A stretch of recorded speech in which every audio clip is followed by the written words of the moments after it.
Hello friends, कैसे हो आप लोग। स्वागत है आपका नीलेश क्लासेज यूट्यूब चैनल में।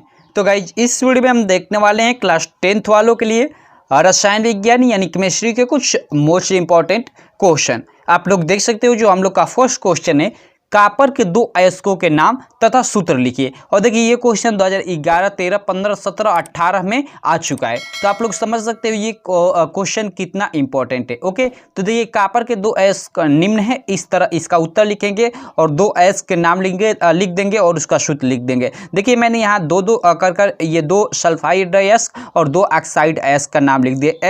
ऐसा मैंने इसलिए किया है कि देखिए कभी कभी क्या होता है कि ऐसे आप लोग एग्जाम में पूछ देता है कि कॉपर के दो ऑक्साइड अयस्कों के नाम तथा सूत्र लिखिए। तो ऐसे अगर पूछ दे, ठीक है, केवल पार्टिकुलरली बोल दे कि ऑक्साइड अयस्क का नाम लिखिए, तो आप क्या करोगे कि ये दोनों लिखोगे, क्योंकि यही ऑक्साइड अयस्क है क्यूप्राइट, जिसे Cu2O, ठीक है, इसका फार्मूला है। इसको हम रूबी कॉपर भी बोलते हैं। और ये टेनोकाइट है CuO, ठीक है, ये ऑक्साइड अयस्क है। अगर इस तरह पूछता है कि कॉपर के दो अयस्कों के नाम तथा सूत्र लिखिए, तो आप कोई भी सल्फाइड अयस्क या ऑक्साइड कोई भी लिख सकते हो, क्योंकि वहाँ पार्टिकुलरली नहीं बोल रहा है कि सल्फाइड अयस्क अथवा ऑक्साइड अयस्क का नाम लिखिए। ओके, तो देखिए इसका आंसर कॉपर के दो अयस्कों के नाम तथा सूत्र लिखिए। ठीक है, तो आप इन चारों में से कोई भी दो लिख सकते हो। तो चलिए अगला क्वेश्चन देखते हैं।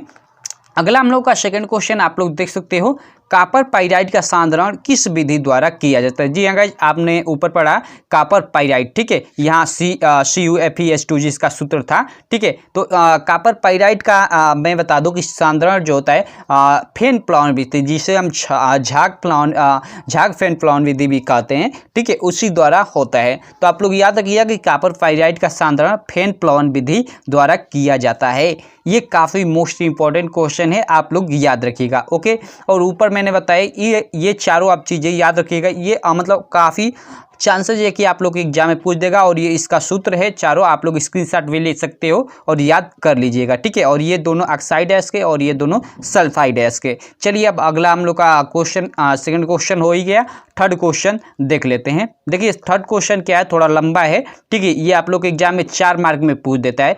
धातुमल किसे कहते हैं समझाइए, ये क्वेश्चन है। धातुमल किसे कहते हैं ये क्वेश्चन है और ये समझाइए, हमें समझाना है पूरा। तो देखिए अयस्क में उपस्थित अशुद्धियों की गालक से क्रिया के फलस्वरूप बने गालीय पदार्थ को धातुमल कहते हैं। ओके, आपको क्लियर नहीं हुआ तो देखिए मैं आपको समझा देता हूँ अच्छे से। क्या कि अयस्क में उपस्थित अशुद्धियों की गालक के क्रिया के फलस्वरूप बने गालीय पदार्थ को धातुमल कहते हैं। इसका मतलब क्या, देखिए मान लीजिए कोई अयस्क है, ठीक है, उसमें से मान लीजिए हमें अशुद्धियों को निकालना है। तो देखिए उस अयस्क में मान लीजिए काफ़ी सारी अशुद्धियाँ है, तो उसमें एक पदार्थ होता है गालक कोई भी, ठीक है, उसको भी डाल दिया जाता है और उसको अधिक ताप दिया जाता है। तो देखिए ताप दिया जाएगा तो मान लीजिए लोहा ही है, ठीक है, तो लोहा मान लीजिए लोहे का अयस्क हेमेटाइट है, ठीक है, तो उस पर मान लीजिए जंग वंग या कोई भी अशुद्धियाँ हो उसमें गालक डाल दिए गए और उसको ताप दिया जा रहा है। ठीक है, तो ताप दिया जाएगा तो जो लोहा है वो जल्द नहीं गलेगा, उसको बहुत अधिक ताप दिया जाएगा तो वो गलेगा।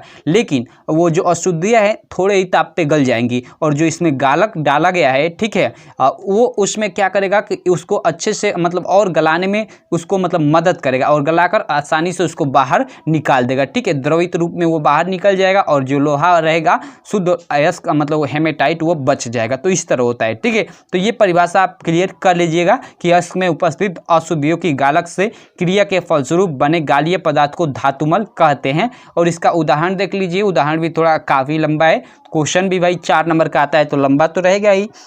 तो देखिए जब क्षारीय गालक MgCO2 अम्लीय अशुद्धि SiO2 के साथ क्रिया करता है तो मैग्नीशियम सिलिकेट धातुमल के रूप में पृथक हो जाता है। जैसे ये आप लोग ये अभिक्रिया देख सकते हो, या इसे नहीं भी लिखोगे, ये लिख दिए तो काम आपका चल जाएगा। ठीक है, MgCO3 प्लस SiO2 और ये क्रिया किया तो SiO3 ये हम लोग का क्या हो के निकल गया और ये CO2 कार्बन डाइऑक्साइड भी बन गया। ओके, तो आई होप आपको ये क्वेश्चन क्लियर हो गया होगा। ओके, तो चलिए अगला हम लोग क्वेश्चन देख लेते हैं। लेकिन गाइस उससे पहले कहूँगा कि इस वीडियो के डिस्क्रिप्शन में एक व्हाट्सअप लिंक है, जाइए उससे जुड़ जाइए। और अगर आपका कोई भी मैथ का क्वेश्चन है तो उस पर सेंड कर दीजिए, आपका उसका वीडियो सॉल्यूशन मिल जाएगा। ओके, तो चलिए देखिए हम लोग का जो चौथा क्वेश्चन है ये भी मोस्ट इंपॉर्टेंट है।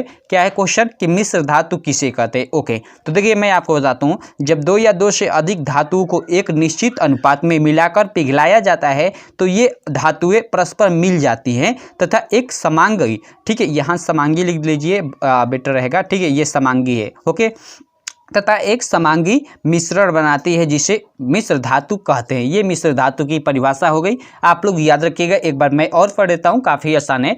जब दो या दो से अधिक धातुओं को एक निश्चित अनुपात में मिलाकर, देखिए एक निश्चित अनुपात में, ये नहीं कि एक धातु बहुत ज़्यादा एक धातु बहुत कम, नहीं, इस तरह नहीं होता है। एक निश्चित अनुपात में पिघलाया, ठीक है, मिलाकर पिघलाया जाता है तो ये धातुएं परस्पर मिल जाती है तथा एक क्या होता है तथा एक समांगी मिश्रण बनाती है जिसे मिश्र धातु कहते हैं, ठीक है। ये मिश्र धातु की परिभाषा हो गई। तो आई होप आपको ये क्वेश्चन काफ़ी अच्छे लगे होंगे।